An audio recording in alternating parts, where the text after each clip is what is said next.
हमारे बारे में खुद से फैसले करते हैं, हमसे नहीं पूछते। हमसे पूछिए ना, हम ये क्यों करते हैं, वो क्यों करते हैं। अल्लाह का काम भी बड़ा निराला है। जो नजर न्याज को नहीं मानते ना, वो मक्के से जमजम ला के जरूर बांटते हैं। अल्लाह खूब जानता है मनवाना। जो कब्रों पे जाना बिदअत बोलते हैं ना, वो काबे के साथ हतीम का तवाफ भी करते हैं। हतीम काबा नहीं है, मगर उसका तवाफ वाजिब है जी। हतीम क्या है? हजरत इब्राहिम, हजरत इस्माइल और हजरत हाजरा की कब्रें हैं। कब्रें न मानो, मैं तवाफ करवाऊंगा। अल्लाह का काम देखिए, अल्लाह के काम बड़े निराले हैं। अल्लाह का तरीका बड़ा मुनफरिद है। खाना काबा को गिराने के लिए हाथियों का लश्कर आया था। हाथियों के मुकाबले अगर अल्लाह ने हाथी भेजे होते तो हाथियों की ताकत को तस्लीम कर लिया होता। अल्लाह ने हाथियों के मुकाबले हाथी नहीं भेजे, अबाबील का लश्कर। छोटा सा परिंदा मेरी और आपकी मुट्ठी में आ जाए, चोंच कितनी बड़ी होगी, कंकर कितना बड़ा होगा, हाथी की खाल कितनी मोटी है। इतने कंकर मारे कि हाथी जख्मी होकर सवारों को गिराने लगे। और कुरान ने पुकार के कहा, वारसला अलैहिम तैरन अबाबील, हमने असहाब फील पर एक तैर, एक परिंदा भेजा जिसका नाम अबाबील है। जितने कंकर फेंके कोई खता नहीं जा रहा था, इसलिए कि भेजा हुआ परिंदा है। भेजा हुआ जानवर भी हो तो गलती नहीं करता। ये क्या बातें कर रहे हो? पुरानी बातें, घिसी पिटी बातें, जाहिलाना गुफ्तगू। अब दौर बदल गया, अभी तुम्हारी बातें चलने वाली नहीं है। अब ये बात नहीं चलेगी कि मजलिस में ना जाना, न्याज खाना बिदअत है। नहीं, रंग बदल गया है। दलील से बात करो तो जिंदा रहोगे, दलील से बात नहीं करोगे तो मिट जाओगे।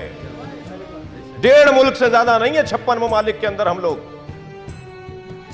सिर्फ 1.5 मुल्क हैं हम पूरी 56 इस्लामी ममालिक के अंदर, मगर 1.5 मुल्क 56 ममालिक पर हाकिम है। एक जलाल, एक रोब, एक किरदार। ये कैसे हो रहा है? ये अहले बैत की वजह से हो रहा है। ये हम उनसे जुड़े हुए हैं कि जो हमें इज्जत अता कर रहे हैं, और अल्लाह ने तय कर रखा है कि इज्जत बेनामे अहले बैत है। जो भी इनसे जुड़ेगा साहिब इज्जत होता चला जाएगा। दलील से बात करो। ये क्या बात हुई कि नहीं जाना, नहीं सुनना, आलम को देखोगे तो निकाह बातिल हो जाएगा जी। अगर अहले सुन्नत के पीछे नमाज पढ़ लें तो अब सवाल हो रहा है कि वो जिसने नमाज पढ़ाई है उसकी नमाज भी ठीक है या नहीं। और ये कोई कारनामा नहीं है कि खुद न्याज पकाई और खुद खा ली। उन्हें खिलाई है जो नहीं खाते। 2 दफा लौटाएंगे ना तो नाराज ना होइएगा। ये आपका और उसका मसला नहीं है, उसका और हुसैन का मसला है। यकीन जानिए कुछ मुद्दत के बाद वहां से पैगाम आएगा कि हम भी न्याज मनाते हैं। इतनी सी टैबलेट मेरे सर का दर्द दूर कर देती है, हुसैन की न्याज असर नहीं करेगी। ये जो हलक से लुक़मा उतरता है इसका असर है। वुसअत क़ल्बी के साथ, शेह सदर के साथ, अजीज़ों जानों भाइयों के साथ रहते हुए। आयतुल्लाह सिस्तानी फरमाते हैं, सुन्नी हमारे भाई नहीं है, सुन्नियों को भाई नहीं कहो, सुन्नी हमारी जान है। सुन्नियों के साथ हम रहते हैं, सुन्नियों के साथ हमारी दोस्तियां हैं, ताल्लुकात हैं, स्कूल कॉलेज इदारों में हम सब साथ साथ हैं, महल्ले गली कूचों में हम साथ हैं। ये कहकर जान नहीं छुटेगी कि वो चाइना वाले सांप बिच्छू और चिमगादड़ का सूप और कुत्ते बिल्ली खा रहे हैं तो वो कोरोना वायरस का शिकार हो गए। खाया किसी और ने था, बीमारी तो आपको भी लगने को है ना। अब समझ में आया कि हुसैन को कत्ल करने वाला भी जहन्नुमी है, खामोश रहने वाला भी जहन्नुमी है। अब वो तो गैर मुस्लिम है, वो कुत्ते बिल्ली खाते हैं, तो हमारा क्या मतलब? नहीं, हमारा मतलब अब बन रहा है ना जी। अब ये कहकर मैं जान नहीं छुड़ा सकता कि जी वो तो शरीयत को नहीं मानते। नहीं, शरीयत का मुखातिब इंसान है, मुसलमान नहीं है। सबको हमें पैगाम देना होगा। मेरा खामोश रहना मुझ तक पहुंचेगा जी। तवज्जो कर लिया आपने? तो बुलाइए, इनसे बात कीजिए, इनसे गुफ्तगू कीजिए। और अल्हम्दुलिल्लाह गुफ्तगू की जो कैफियत है वो बेहतरी की तरफ है। लोग समझने के मरहले में दाखिल हो रहे हैं। कल से आज बेहतर है हमारा, माजी से हम आज बेहतर हैं और मुस्तकबिल और बेहतर होगा और आगे बेहतरी की तरफ हैं। जालिम का आज होता है, मजलूम का कल होता है। अपने कल की तैयारी करनी है और कल की बुनियाद पर ही तो हम मजलिसों में बैठे हैं।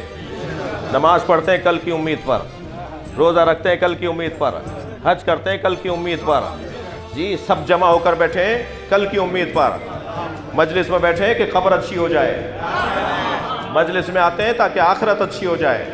हम सब कल की उम्मीद पर हैं, हम सब कल को देख रहे हैं। तो आज ऐसा बेहतर कर लें कि कल और बेहतर हो जाए, कल यकीनी हो जाए। तवज्जो कर ली, कट हुज्जती अल्लाह को पसंद नहीं है। और फिर अब मुबाहिला होगा किरदार की बुनियाद पर। सदाकत किरदार को कहा जाता है, सच्चाई किरदार को कहा जाता है। मैं इन बच्चों और जवानों से कहूंगा, खबरदार झूठ बोलना छोड़ दो। वो अहले बैत का चाहने वाला ही नहीं है जो झूठ बोलता हो। मेरे पास अथॉरिटी नहीं है कि मैं इजाजतें देता फिरूं, लेकिन मैं बहुत धीमे लहजे में कह रहा हूं, नमाज नहीं पढ़ते, आगे बढ़ो। रोजा नहीं रखते, आगे बढ़ो। जी हज पे नहीं गए, 20 साल से हज वाजिब है, देखते हैं, मगर झूठ बोलना छोड़ दो।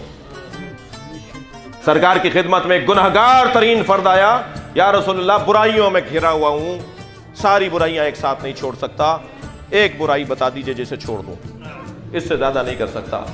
हजरत फरमाया झूठ बोलना छोड़ दो,